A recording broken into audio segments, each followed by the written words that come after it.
queria compartilhar uma mensagem com vocês.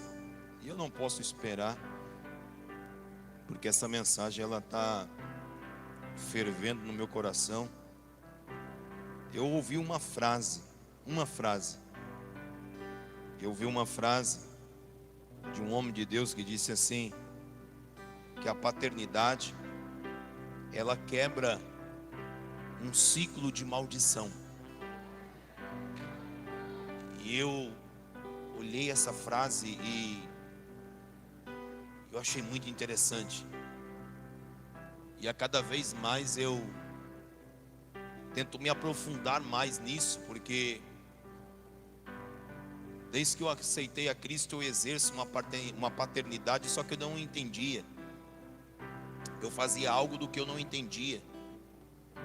E cada vez mais a gente vai olhando a palavra do Senhor, a gente vai lendo. Então nós vamos entendendo aquilo que Deus Ele tem ali para a humanidade. E cada vez mais o Evangelho ele vem fazendo sentido para mim. O sacerdote, depois dos 50 anos, ele para um pouco o seu ofício de sacrifício e ele apara agora as velas, ele acende, ele apara os candelabros, ele acende, ele enche ali as candeias de azeite e ele transcreve a lei. A cada vez que a gente vai crescendo no Evangelho, nós vamos acessando coisas que nós não sabíamos. Tem tantas coisas que eu não entendia e eu questionava a Deus o porquê. E é interessante que de uns tempos para cá o Senhor vem ensinando e falando com a gente coisas assim extraordinárias. E as coisas vêm acontecendo naturalmente. Nós tivemos uma reunião de obreiros aqui, onde realmente quando eu exerci paternidade sobre os obreiros, houve uma quebra de um ciclo de maldição. E foi algo muito forte, que, falar a verdade, a gente não vê a hora de chegar à próxima reunião. E é interessante que para mim é difícil falar sobre paternidade. Para quem não me conhece, eu não tenho pai nem no meu RG. Eu não sei o que é ter uma figura de um pai. Meu nome é somente Fernando de Ramos. E interessante que toda vez que eu falo meu nome, as pessoas olham para mim, mas só isso? Eu falei, só.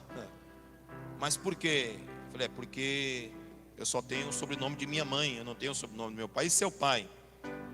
Não, meu pai, eu não tenho pai. Aí as pessoas assim, você não tem pai? Aí eu lembro do Chaves. Eu falei assim, não, eu tenho, só que a gente não foi apresentado. Eu só não sei como é o nome dele, eu só não entendo, não sei nem o primeiro nome dele, não sei como ele é. Não sei se ele é de cabelinho assim de lado, eu não sei. Não sei se ele é assim, magrinho, não sei. Mas eu imagino, que ele poderia ser assim. E por não ter um pai, era difícil exercer paternidade e entender isso. Então eu nunca tive uma figura dessa. E aí quando Deus me chama para o Evangelho, o meu ministério era diferente de muitas pessoas. Foi por isso que rapidamente nós alcançamos lugares onde muitos pastores, muitos irmãos tentavam alcançar, mas não conseguiam. E a gente ali tentava, falar a verdade, só servir ao Senhor. Eu nunca escolhi cargo. Eu nunca desejei ser um pastor presidente. Eu nunca imaginei ter assim uma igreja grande. Eu sempre me imaginei servindo as pessoas. E nunca imaginei. Hoje eu recebi uma honra aqui nessa cidade, há um mês atrás mais ou menos, aonde foi me oferecido não, eu fui aclamado por voto, né, como o presidente do conselho dos pastores aqui de São Raimundo, né? Então assim, são 38 ministérios, são 38 igrejas, aonde eu acabo respondendo juridicamente por todas elas, que estão filiadas, logicamente, ao conselho de pastores. E é um peso muito grande. E aí eu sento com os pastores e nós conversamos, e eu vejo os olhinhos deles olhando para mim, né, com reverência, com temor. Homens que têm idade para ser meu pai, homens que têm idade para ser meu avô, né? E eu falo assim: Senhor, por que isso? Sabe, irmãos, eu quero resgatar algo nessa noite que talvez se perdeu na sua vida. Eu quero que você compreenda algo nessa noite que talvez você nunca compreendeu, que talvez você nunca entendeu. E nessa noite você vai entender através da palavra de Deus. Amém, igreja? Eu vou procurar ser o mais direto possível, para não cansar vocês, porque eu ainda preciso fazer uma oração, né? E às vezes demora, não sei. Então eu quero ser bem direto. Vamos ficar de pé só em reverência à palavra.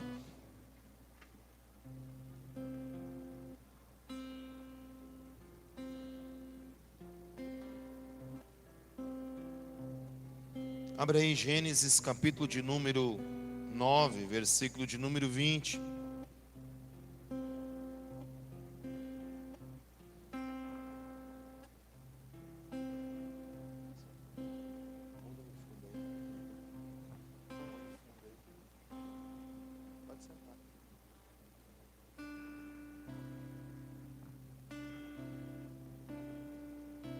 Quem achou aí, diga amém. Quem veio pela primeira vez aqui, faz assim com a mãozinha assim. Sejam bem-vindos, né? Em nome de Jesus, sejam bem-vindos. Deus abençoe vocês. Nós estamos num voto chamado Nazireu. Aí eu ganhei essa máscara aqui personalizada, hein? Que bonito. Gostei disso aqui. Quem quiser, depois você procura lá a responsável por isso aqui, tá? É a dona Dejane, né, Dejane? Levanta a mãozinha aí, levanta a mãozinha aí. A Dejane, ela me presenteou. Pastor, você está vendendo máscara? Não. Graças a Deus eu não estou precisando ainda. Que às vezes a igreja precisa, é sério. Eu falo graças a Deus, não por vender a máscara, mas assim, porque às vezes a igreja precisa e a gente tem que vender qualquer coisa, né? Tem lá um bazarzinho, se quiser doar para o bazar, aí é bom, né? Aí dá certo, né? Umas máscaras dessas para o bazar, é bacana. Ó, diz assim a palavra do Senhor, ó, Gênesis 9, 20. E começou Noé a ser lavrador da terra e plantou uma vinha, e bebeu do vinho, e embebedou-se e descobriu-se no meio da sua tenda, e viu Cão, o pai de Canaã, a nudez de seu pai, e fê-lo saber a ambos aos seus irmãos no lado de fora. Então tomaram Sem, Jafé, uma capa, e puseram sobre os ombros, e puseram sobre ambos os seus ombros, e indo virando para trás, cobriram a nudez de seu pai, e os seus rostos estavam virados, de maneira que não viram a nudez de seu pai. E despertou Noé do seu vinho, e soube que o seu filho menor lhe fizera, e disse: maldito seja Canaã, servo dos servos seja aos seus irmãos. E assim bendito seja o Senhor Deus de Sem, e seja-lhe Canaã por servo. Alargue Deus a Jafé, e habite nas tendas de Sem, e seja-lhe Canaã por servo. E viveu Noé, depois do dilúvio, 350 anos, E foram todos os dias de Noé 950 anos e morreu. Senhor Deus, nós te glorificamos e te exaltamos. Pai, eu sei, Senhor, que nessa noite uma maldição precisa ser quebrada, Pai. Este ciclo de maldição que vem de geração em geração, de pai para filho, precisa, Senhor, ser hoje quebrada através do poder da Tua palavra. Que o Senhor possa falar conosco, ó Deus, no nome de Jesus Cristo. Assim nós oramos e te agradecemos, no nome de Jesus. Podem assentar, dando uma salva de palmas bem forte para o nosso Senhor Jesus. A paternidade, ela quebra um ciclo de maldição.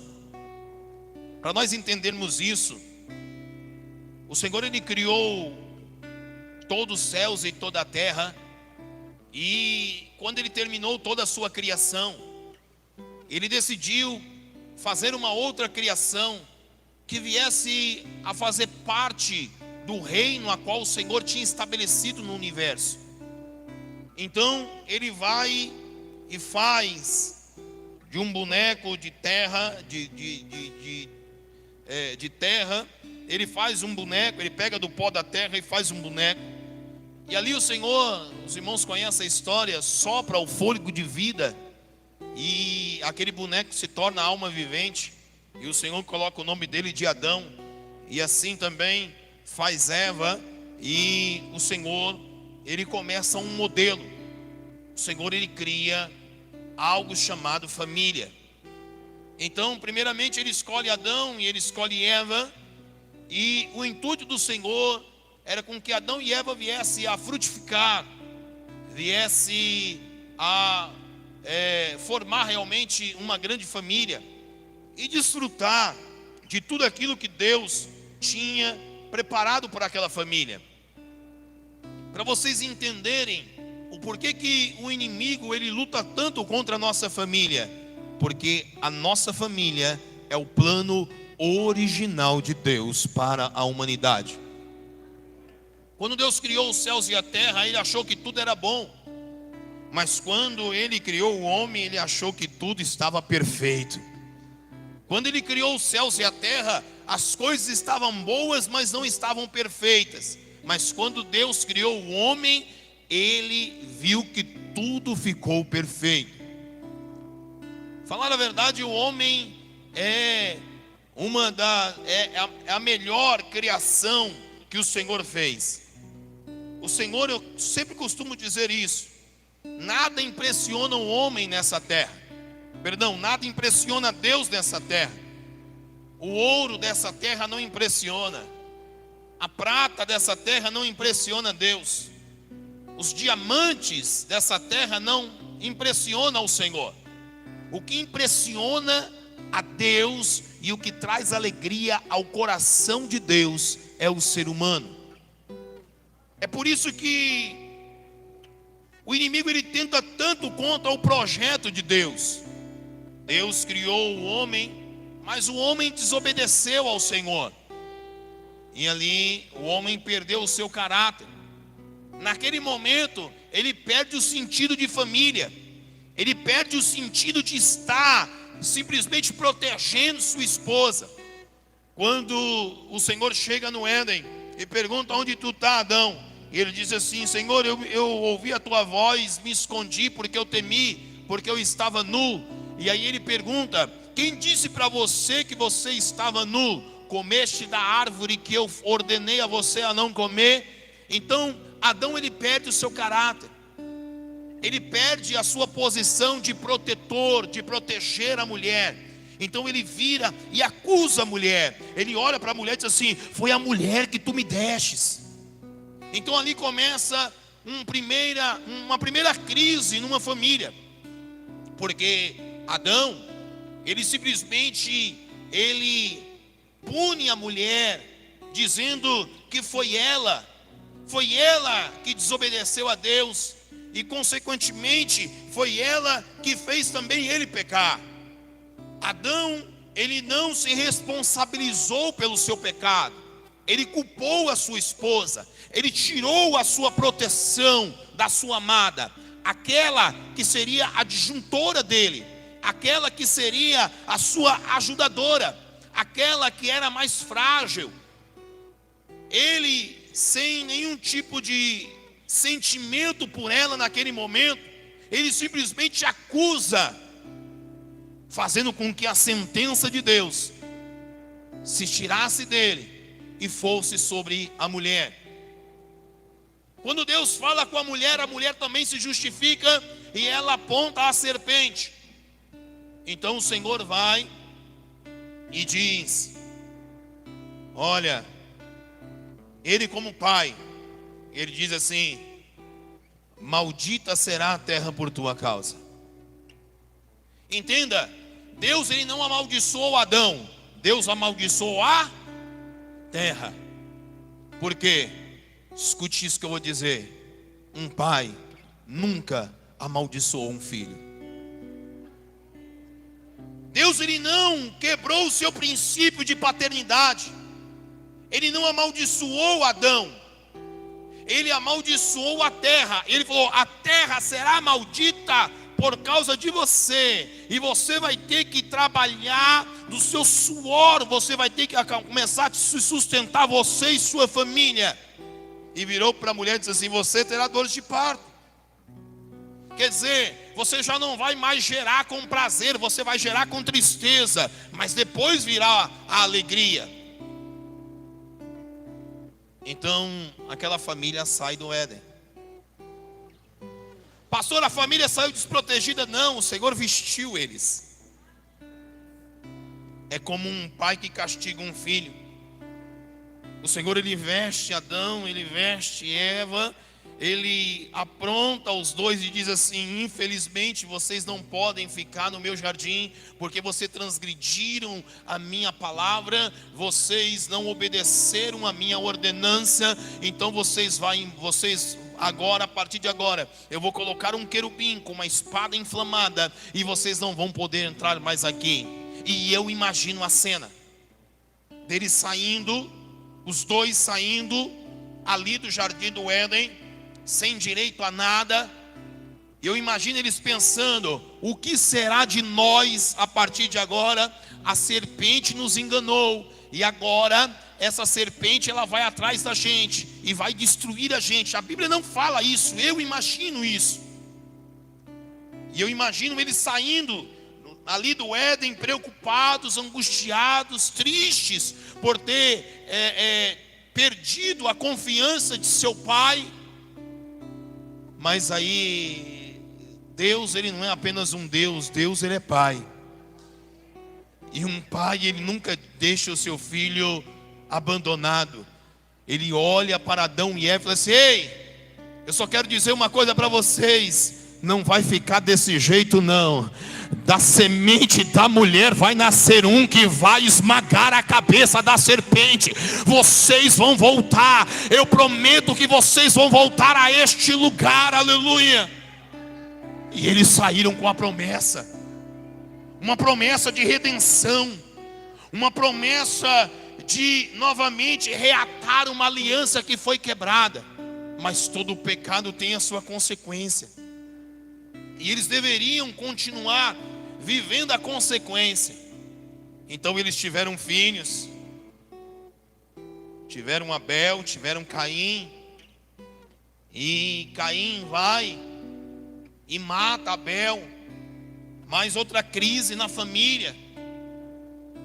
E Caim pega e se torna fugitivo, abandona seu pai e sua mãe.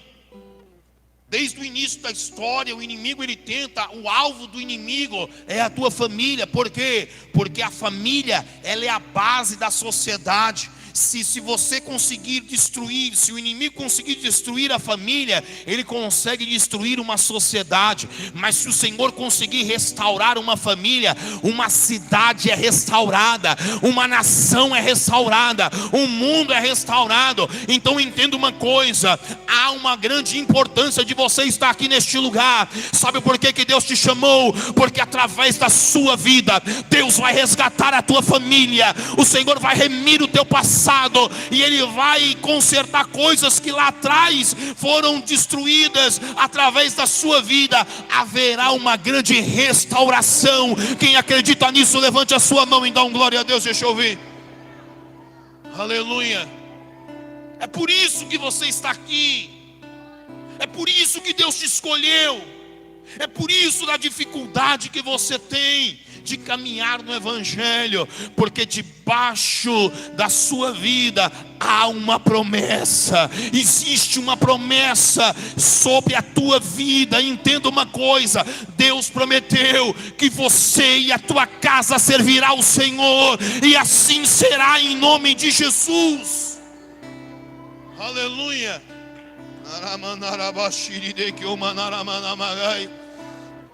Há uma promessa sobre a tua vida. Você não está aqui por acaso.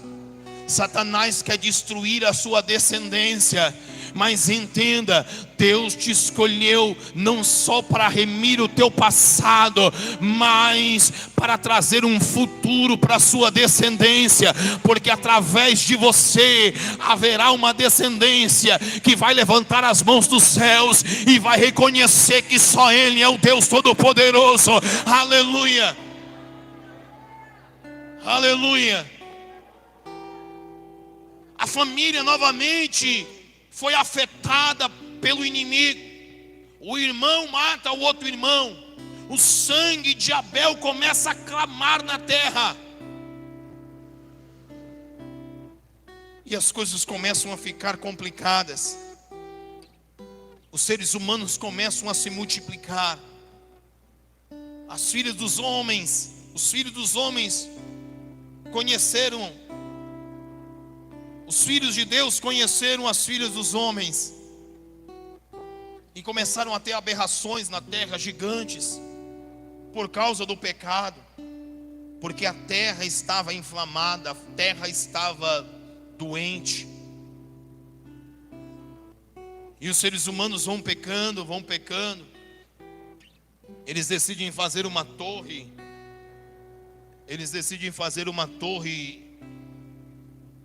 Para poder se elevar até os céus e conhecer os mistérios de Deus. E Deus então Ele confunde a língua daqueles homens para parar a malícia e os pensamentos daqueles homens. E diz a palavra do Senhor que o homem foi pecando.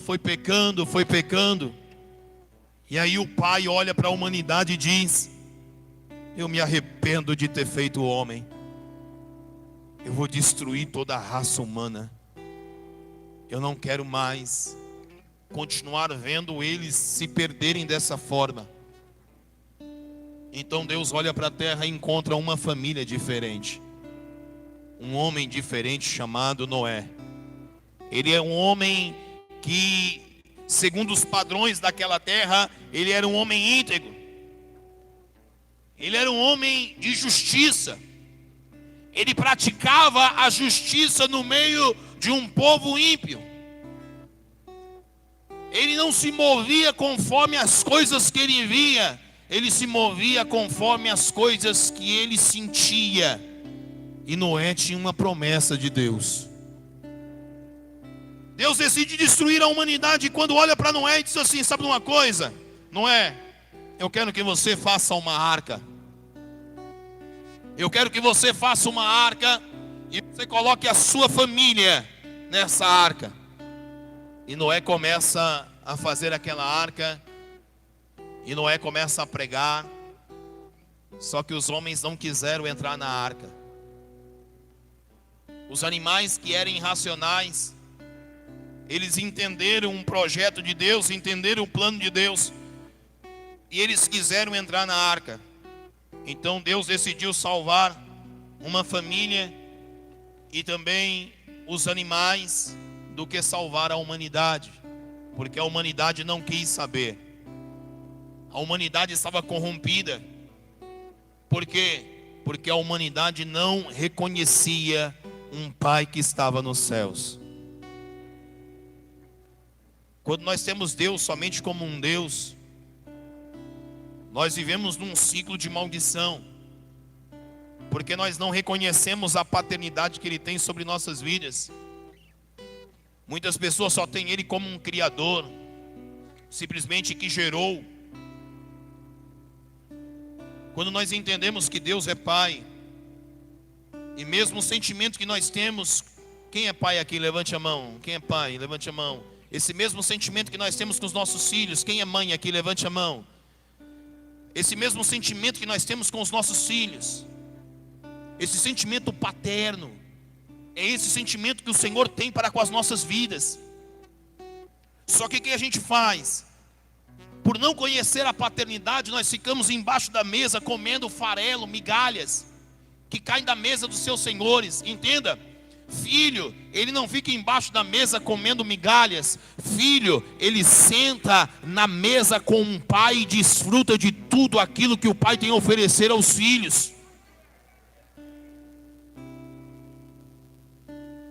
Noé até estava entendendo isso, e Deus então decide resgatar a família de Noé e fazer uma humanidade diferente, segundo o coração de Noé. E aí Noé faz tudo certinho. Noé, ele faz a arca, ele prega para as pessoas, as pessoas não quiseram, ele entra na arca, passa quase 100 anos lá naquela arca, e aí um dilúvio acaba com tudo. Então Deus vai e faz uma aliança com aquela família. No capítulo número 9, versículo número 1 diz assim: e abençoou Deus a Noé e os seus filhos. Está vendo? Ó? Deus não abençoou somente Noé, Deus abençoou os filhos de Noé também. Por quê? Porque a prioridade de Deus é a família. Então Deus vai e abençoa os seus filhos e diz assim, ó: frutificai e multiplicai, enchei-vos a terra. O Senhor faz uma aliança com ele.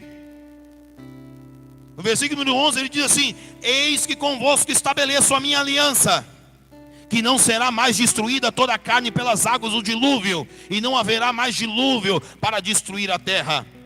E disse Deus: este é o sinal da aliança que ponho entre mim e vós, entre toda a alma vivente que está convosco por gerações eternas. Você consegue entender que a aliança que Deus fez com Noé foi uma aliança eterna com toda a humanidade, de geração em geração.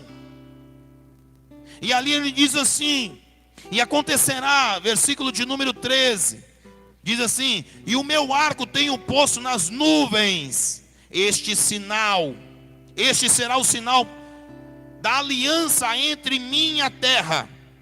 E acontecerá que quando eu trouxer as nuvens sobre a terra, aparecerá o arco nas nuvens, então eu me lembrarei da minha aliança, que está entre mim e vós, entre toda a alma vivente e toda a carne, entre as águas, que não se tornarão mais em dilúvio para destruir toda a carne. E estará o arco nas nuvens, e eu verei e me lembrarei da aliança eterna entre Deus e toda a alma vivente e toda a carne sobre toda a terra. Você consegue entender que através de uma família Deus fez uma aliança sobre toda a terra? Qual a diferença de Deus pegar você e fazer uma aliança com você, e através da sua vida gerações venham a ser impactadas? Não há diferença nenhuma. Você consegue entender a responsabilidade que você tem? O que o inimigo quer fazer? Ele quer abortar a sua geração. Ele não quer que você dê uma descendência. E se você consegue gerar uma descendência, filhos, ele quer desvirtuar os seus filhos, para que os seus filhos não entendam a promessa de Deus com a humanidade. Toda vez que chove, quem já viu o arco-íris? Quem já viu? todo mundo acha bonito aquilo. Toda vez que eu vejo o arco-íris eu tremo, porque eu lembro que é a aliança de Deus com o homem.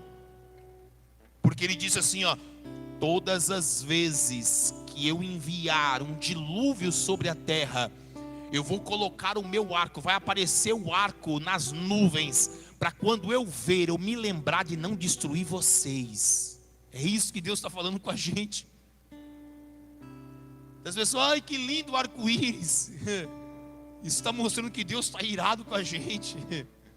E que Ele está colocando lá, ó, a minha aliança, viu? Ó, vocês estão pisando na bola, mas eu continuo mantendo a minha aliança. Eu não vou destruir vocês com o dilúvio. É um sinal, é um aviso. Quem de vocês deu um aviso para o seu filho hoje? Ó, se continuar desse jeito você vai levar uma peia. Quem de vocês fez isso hoje? Hoje, levanta a mão. 1, 2, 3, 4, 5, 6. É o aviso. E a gente faz isso por quê? Por amor. A gente não quer que aconteça. Deus também não quer que aconteça o dilúvio. Então Ele põe um arco para nos avisar. Ei, meus filhos, olhem para mim. Olhem para o meu conserto, olhem para a minha palavra. Noé, ele fez tudo certo. E aí havia uma grande esperança. Até que Noé, ele planta uma vinha. E a Bíblia diz que quando ele planta essa vinha, ele sim fica bêbado. Como diz aqui, ele se embebedou-se. E ele ficou nu. E o seu filho Cã olhou para Noé e começou a desrespeitar em ver a nudez de seu pai, bêbado. E vem e fala para os seus irmãos, ó, papai está bêbado lá, ó.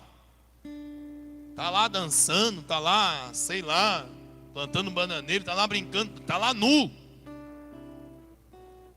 E Sem e Jafé pega uma capa, põe nos seus ombros, e eles começam a ir para trás. E quando ele chega perto do pai, eles colocam a capa e cobrem o corpo do pai, para que eles não viessem ver a vergonha do pai. O que significa isso? Proteção. Filhos que protegem o seu pai. Hoje isso é raro. Falar a verdade, hoje os filhos desonram os pais. Hoje os filhos não conseguem mais honrar. Eu não estou falando todos, eu estou falando uma boa maioria. Eu sei que existem filhos que ainda honram seus pais, que protegem seus pais e cumprem o primeiro mandamento com promessa: honre teu pai e tua mãe, para que prolongue os seus dias.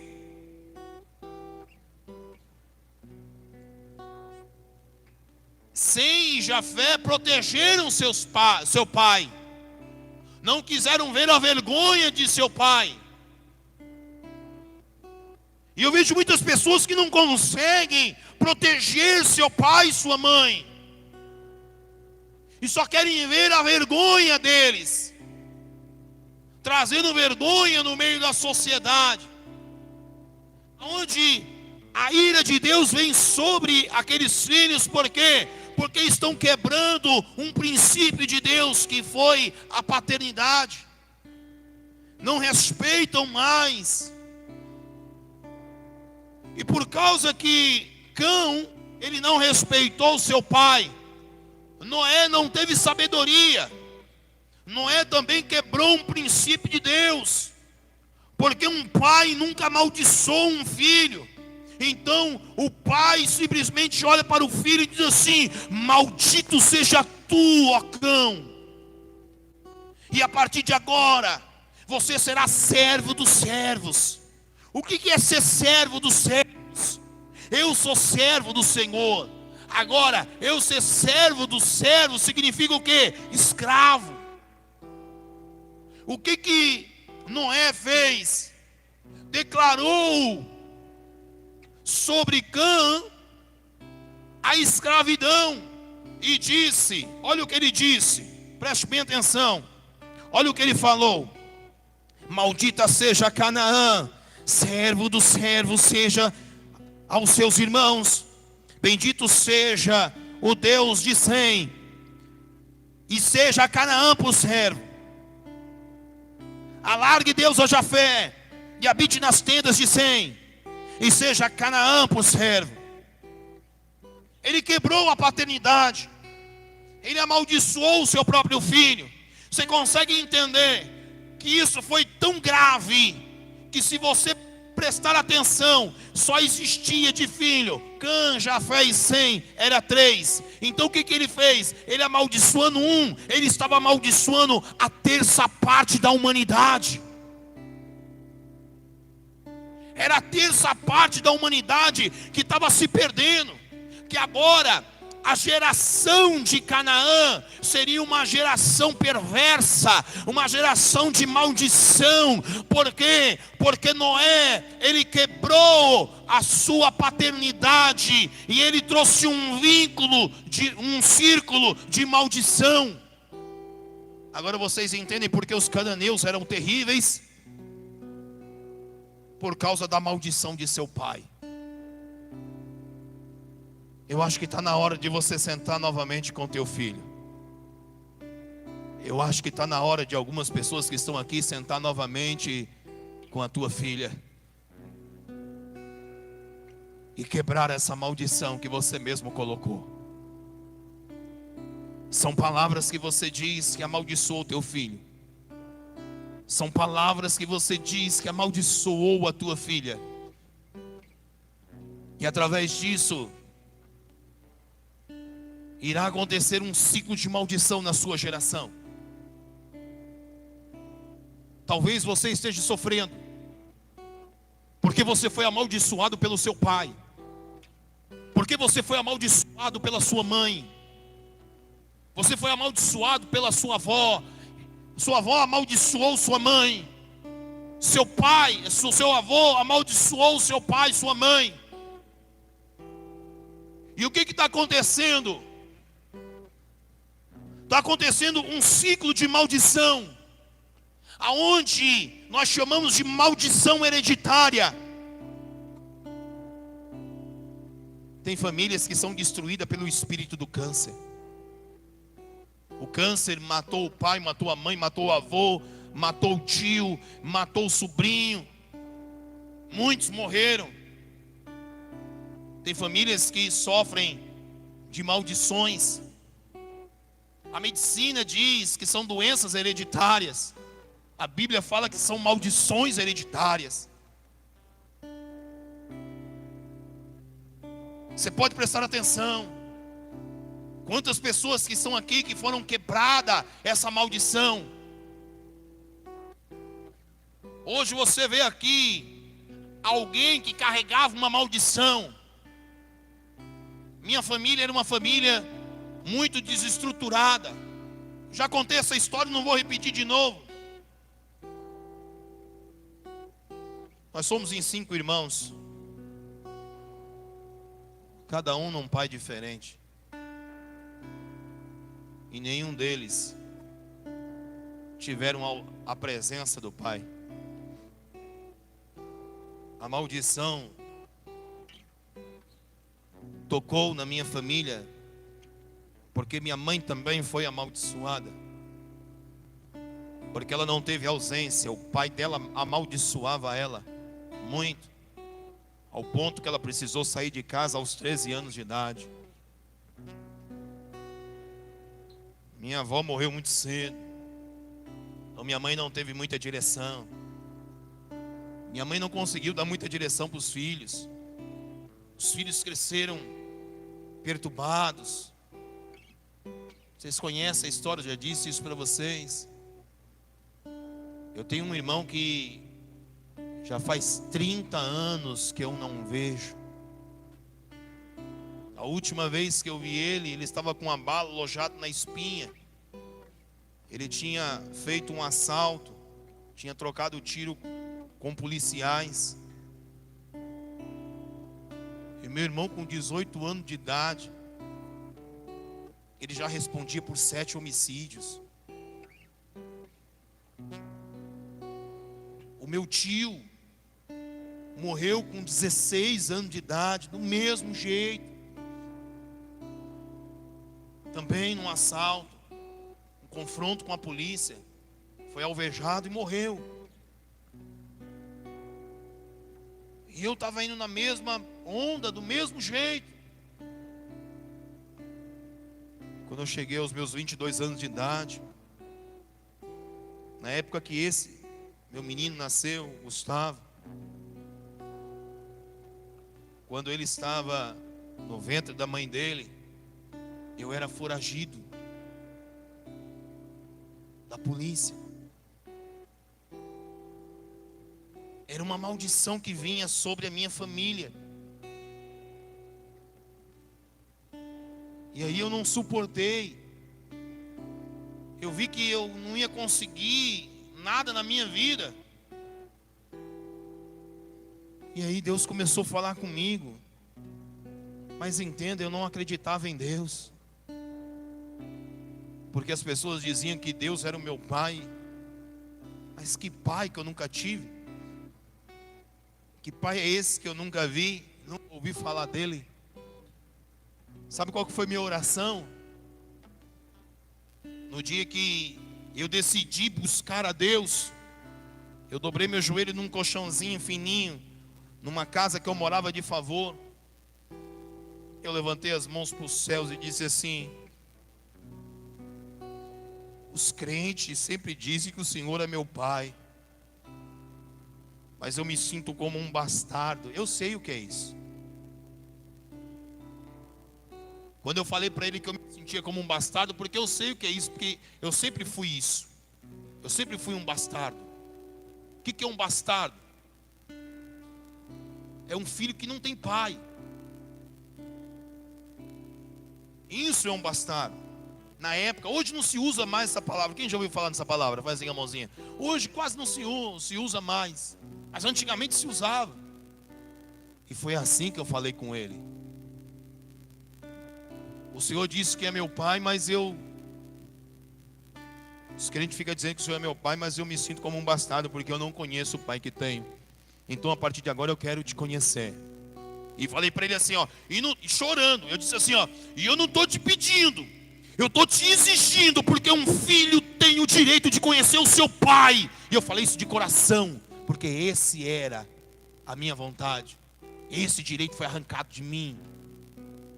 Porque eu nunca conheci o meu pai, não sei nem o nome dele, nem o primeiro nome. Eu não tenho referência de nada dele.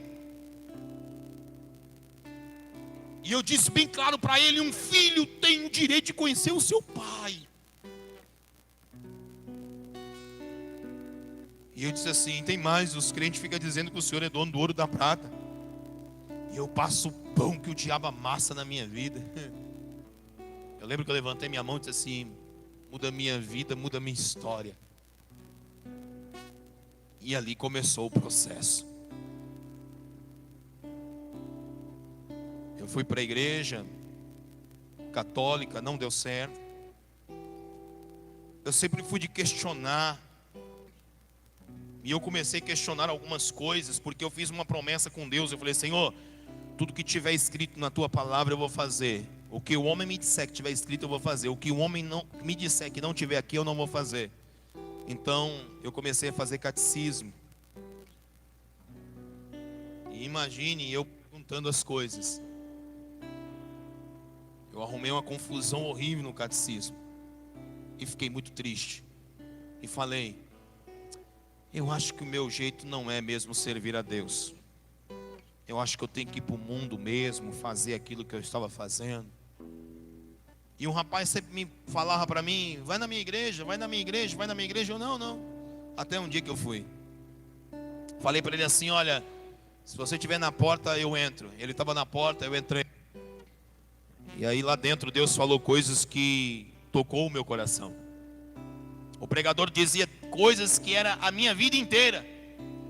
E eu fiquei com tanta raiva Porque esse meu amigo, ele sentava no altar, ele era presbítero, e eu dizia assim: ele combinou com um pregador, e ele falou tudo aquilo da minha vida para ele, e agora eles estão combinados, porque eu estava trabalhando numa empresa, e ali nessa empresa que eu estava trabalhando, eu pensei assim: eles estão querendo já logo logo o meu dízimo, porque todo crente só pensa em dinheiro. Essa era a visão que eu tinha. Tudo é ladrão. Irmãos, eu odiava crente. Vocês não têm noção. Eu perseguia, eu humilhava. Era algo que chegava perto de mim, eu tinha nojo. Eu não sabia explicar o porquê. Mas era algo dentro de mim que sentia aquilo. E aí, quando estava quase terminando, eu só com aquele olhar 47, sabe? Eu olhando para ele assim: mas vocês são bestas, você acha que eu vou cair nessa? Eu sou esperto. Nessa escola aí, ó, eu já tenho diploma. Enquanto vocês estão indo, eu já estou voltando. Essa, eu... Daqui a pouco o pregador disse assim, ó: e para saber que é Deus falando contigo, tu estava ontem no seu quarto com o seu joelho dobrado, e você disse isso comigo. Aí eu gelei. Falei: não. Aí caiu a ficha daquele que tem conhecimento. Na época eu estudava, hoje eu esqueci tudo. Mas eu parei e disse assim: peraí, são 7 bilhões de pessoas na terra. Deus parou para falar comigo? Não. Comigo? Não. Eu, do jeito que eu sou, pecador, Ele sabe, Ele me conhece. Eu não presto para nada. Não, comigo não. Fui embora com essa pulga atrás da orelha. Eu fiquei tão agoniado que eu errei o dia de culto.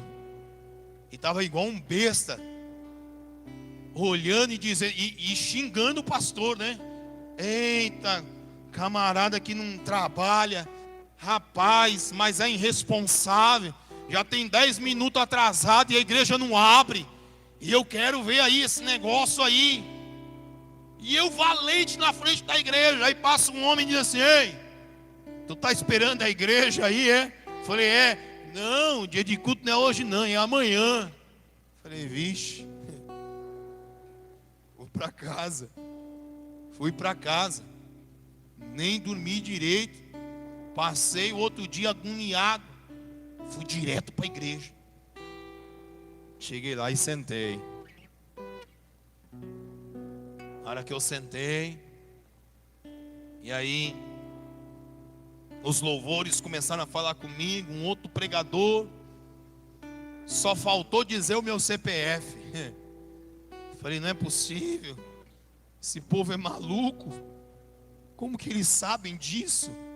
São tudo doido. Estão fazendo lavagem cerebral na minha cabeça. Um tempo atrás o pessoal dizia que os crentes faziam lavagem cerebral. Quem ficou sabendo disso? Estão fazendo lavagem cerebral na minha cabeça. Estou fora. E aí eles falavam e eu ali. E eu, irmãos, eu sempre... Foi difícil expressar sentimento. E eu comecei a chorar. E eu tentando disfarçar. E eu começava a procurar, pensar em futebol, no campeonato, dentro da igreja, para tentar tirar o meu pensamento. Mas era forte demais. O meu coração queimava. A minha pele se arrepiava. E eu sentia uma vontade de chorar muito grande. E aí terminou, para ir logo na história. O pregador perguntou assim: quem quer aceitar Cristo? Eu não quis ir. Um diácono foi, botou a mão no meu ombro para me empurrar, para dizer assim: vai lá, aceita Jesus. Eu quase dei uma muquetada na cara do diácono. Eu odiava que as pessoas tocassem em mim. Eu não suportava se alguém tocasse em mim. E ele botou a mão em mim, me subiu uma ira. Quase que eu dou uma de esquerda nele. Quase que eu derrubo o diácono da igreja. E ele olhou para mim, ele percebeu, ele: me perdoe, e se afastou. E eu, né, bravo: você teve sorte, cara. Você teve sorte. E aí o pregador, olha, quem quer aceitar Cristo, e vem aqui à frente, ninguém foi. Aí quem quer receber uma oração, todo mundo foi à frente, ficou eu, um senhor de idade e uma senhora de idade. E aí o pregador disse assim, ó, Deus vai alcançar vocês aí atrás também. Aleluia. Quero dizer que Deus está alcançando vocês aí atrás também, tá bom? Em nome de Jesus.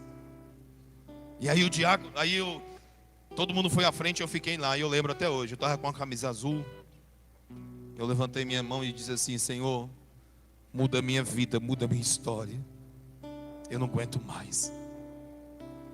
Quando eu disse isso, eu senti como se fosse algo muito grande que entrou aqui dentro, aqui, ó. Entrou bem aqui, ó.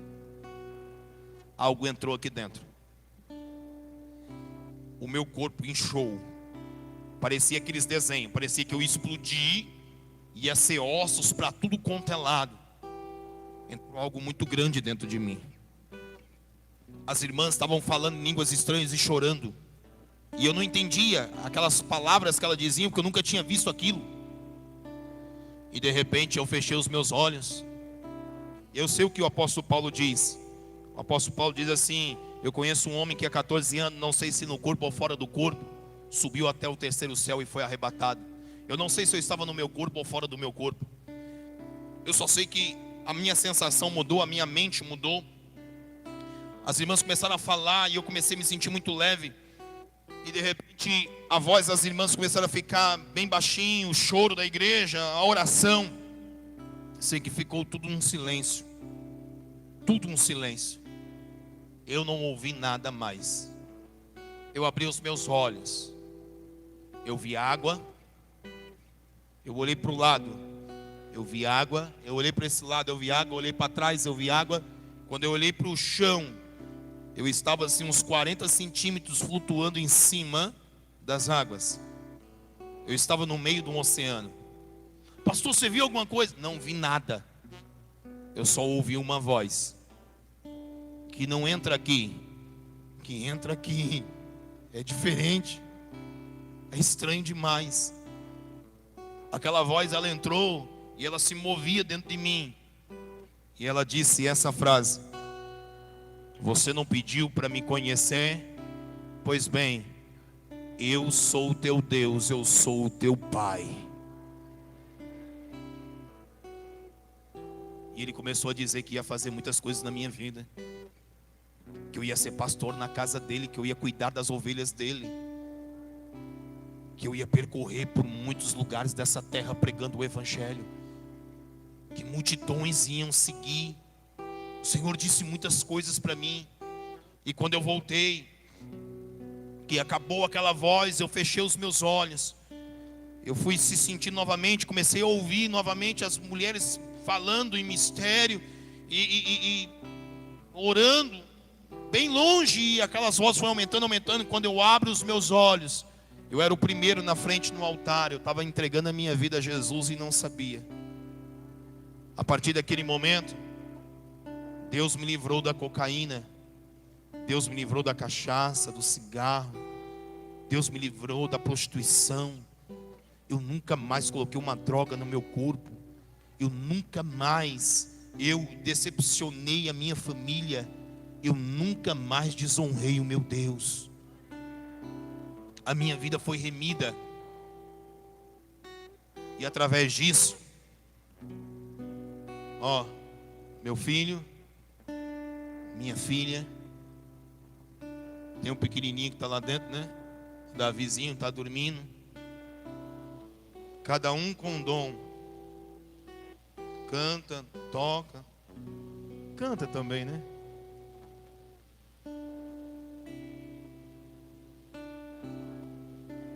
O Davizinho desse tamanho, com 3 anos, ele parou aqui na frente de todo mundo, quase 700 pessoas aqui, e disse assim: pai, eu quero aceitar Jesus. Ele entregou a vida dele a Cristo. É um menino que chegou nas Salininhas e de repente falou assim: eu tenho algo para falar, eu tenho algo para falar. Eu falei: tem alguma coisa? Eu falei: não, é Deus, ele nunca fez isso. O que você quer falar, meu filho? Ele pegou o microfone e disse assim: o gigante caiu. Davi derrubou o gigante e agora o gigante caiu. E eu entendi que Deus estava trazendo um novo tempo para a igreja das nações. E após aquele dia, realmente o gigante caiu. E as coisas começaram a fluir novamente da forma que era. E vou dizer melhor ainda do que era. Porque Deus é um Deus de promessa. O Senhor, através da minha vida, Ele remiu o meu passado. E através de mim, Ele está fazendo com que a minha geração venha a ser deixado um legado nessa terra. Homens e mulheres, os meus filhos vão tocar as nações, tanto esses que estão aqui no altar de sangue, como vocês que foram gerados dentro de mim. Vocês vão alcançar as nações, vocês vão mudar, em nome do Senhor Jesus Cristo, o curso da vida de muitas pessoas, através do poder do Evangelho. Quem acredita nisso, levante a sua mão e dá glória a Deus. A humanidade estava amaldiçoada. Então Deus precisava fazer alguma coisa. Deus coloca no coração de um homem chamado Terá, pai de Abraão, de sair da terra de Ur dos Caldeus e ir para a terra de Canaã. Mas a Bíblia diz que quando ele chega em Harã, ele habita ali e morre ali. E ele aborta o projeto de Deus. Qual era o projeto de Deus, pastor? Algo que talvez você nunca soube, você já leu na palavra e você nunca entendeu. Deus precisava resgatar algo. Deus precisava fazer algo. Aonde Noé acabou se precipitando e amaldiçoando Canaã. Então Deus precisava remir aquele lugar.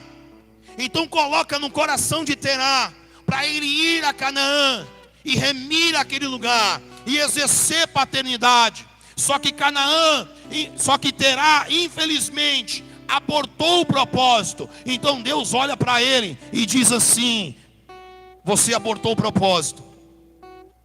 E já que você não entendeu o meu projeto, eu vou levantar o teu filho. Ele vira para Abraão e diz assim: sai da tua terra, do meio da tua parentela, da casa de teu pai, e vai para uma terra que eu vou te mostrar. Aleluia.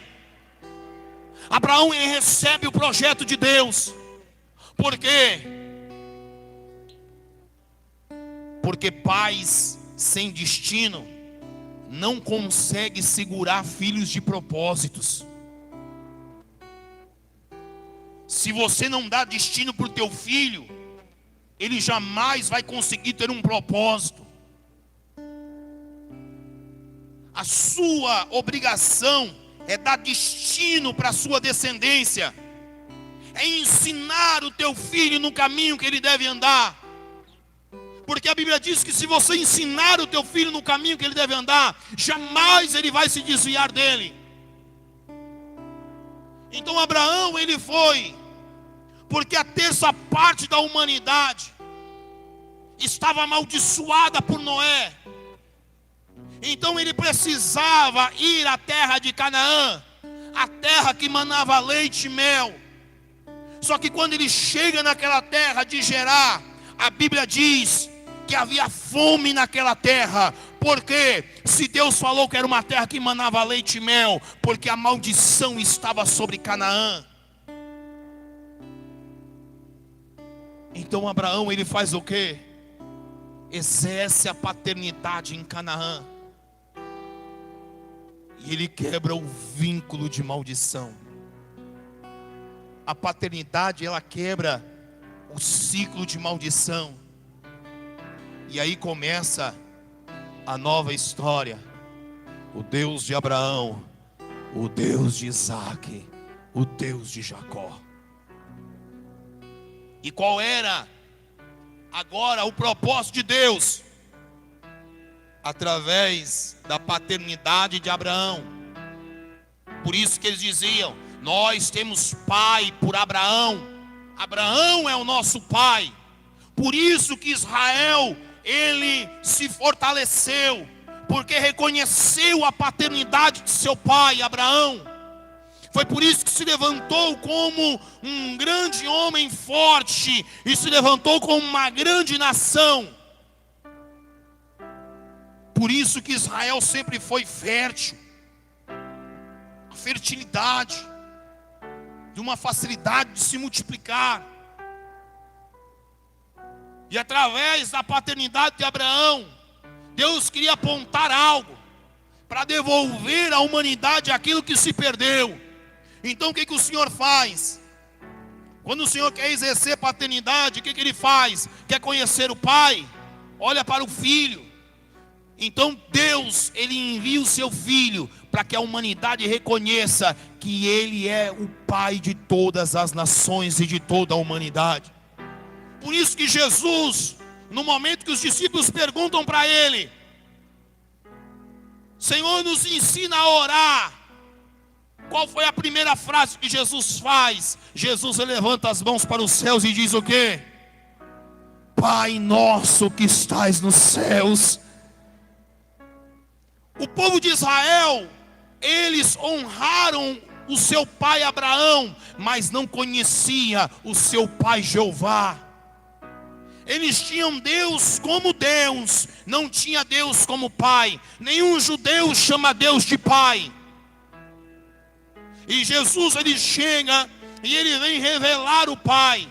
Até então que Felipe diz assim: Senhor, nos mostra-me o Pai. E ele falou assim: Felipe, você está tanto tempo comigo e ainda não conhece o Pai. Eu e o Pai somos um, porque é o mesmo sangue.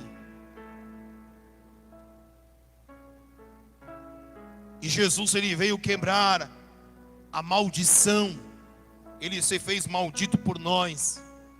Jesus, ele veio exercer uma paternidade e mostrar que Deus não é simplesmente um Deus, Ele é um Pai.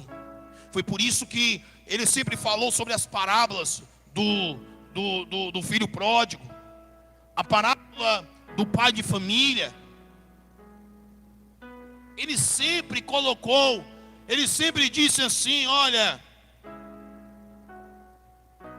se teu filho te pedir um pão, você vai dar uma pedra? Se ele pedir um peixe para você, você vai dar uma serpente?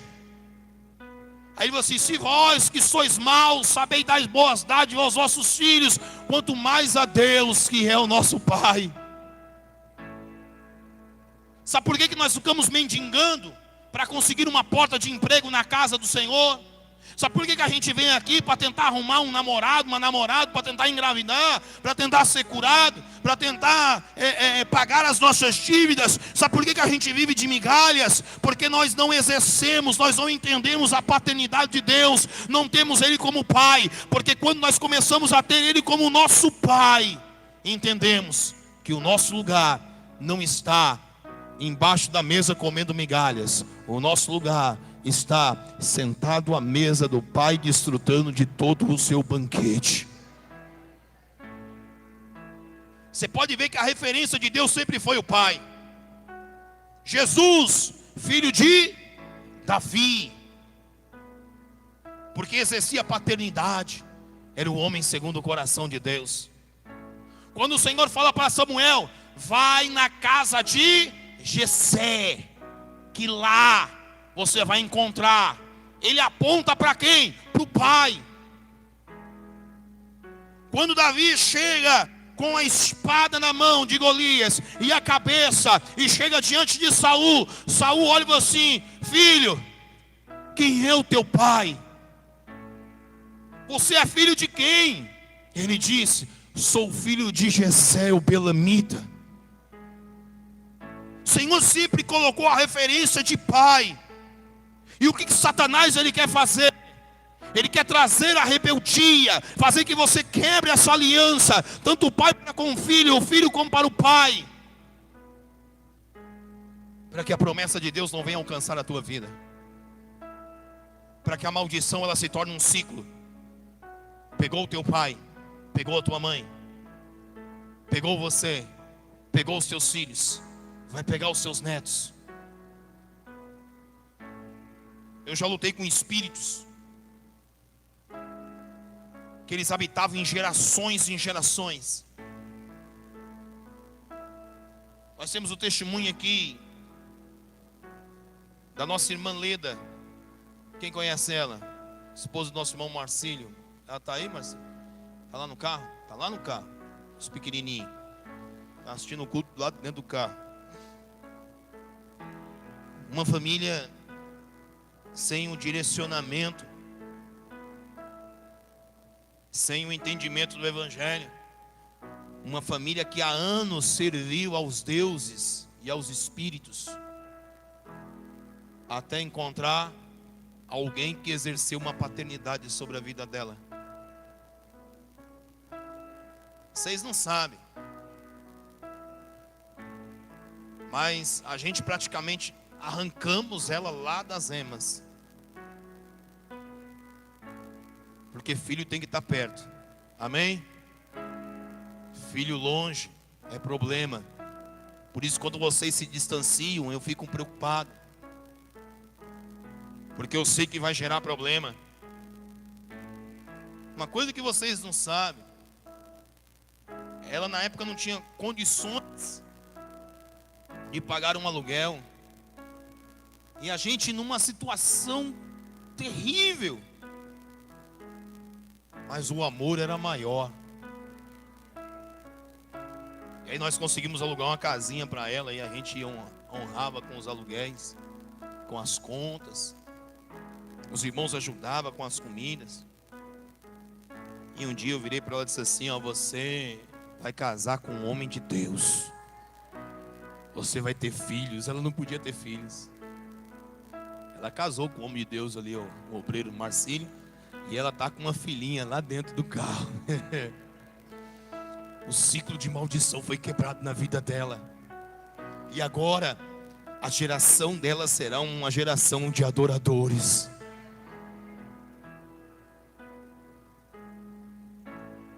Sabe como que você faz para quebrar uma maldição na sua família? Peça perdão.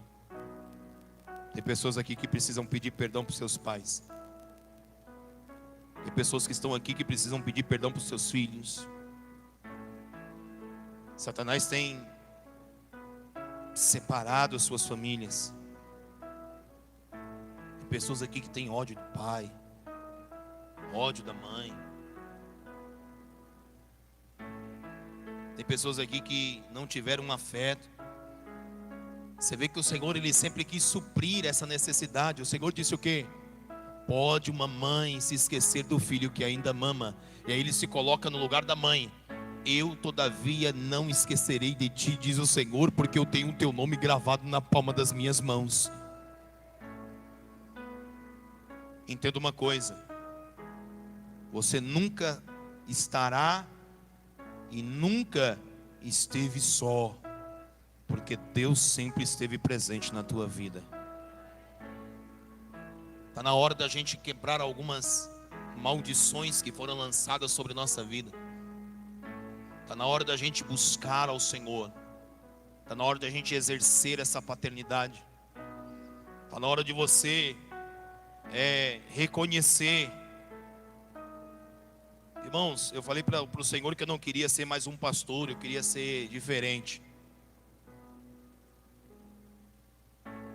Eu acho que eu sou o primeiro pastor dessa região a falar sobre paternidade. Nunca vi ninguém falando. Eu trato vocês de uma forma diferente. Eu não escravizo vocês.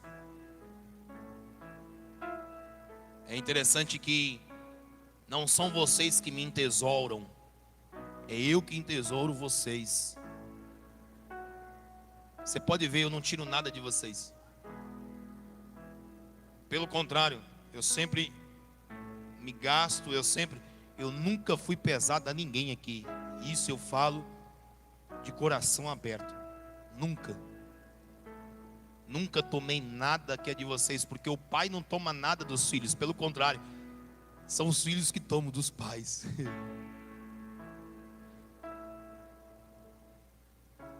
O pai constrói a casa, fica pro filho. Então são eles que recebem dos pais, não são os pais que recebem dos filhos. E a gente tem tentado exercer isso, só que a gente exercia isso sem entendimento. E agora nós estamos começando a entender um pouco mais. O Senhor está mostrando na Bíblia que nós precisamos remir o nosso passado. Abraão, ele foi para a terra de Canaã para remir a maldição que Noé, ele fez sobre Canaã. Então ele foi lá justamente para... Por que Canaã? Para remir a terça parte da terra. Porque senão seria maldição. Deus não quer maldição, Deus quer bênção. O Senhor, Ele quer abençoar as nossas vidas.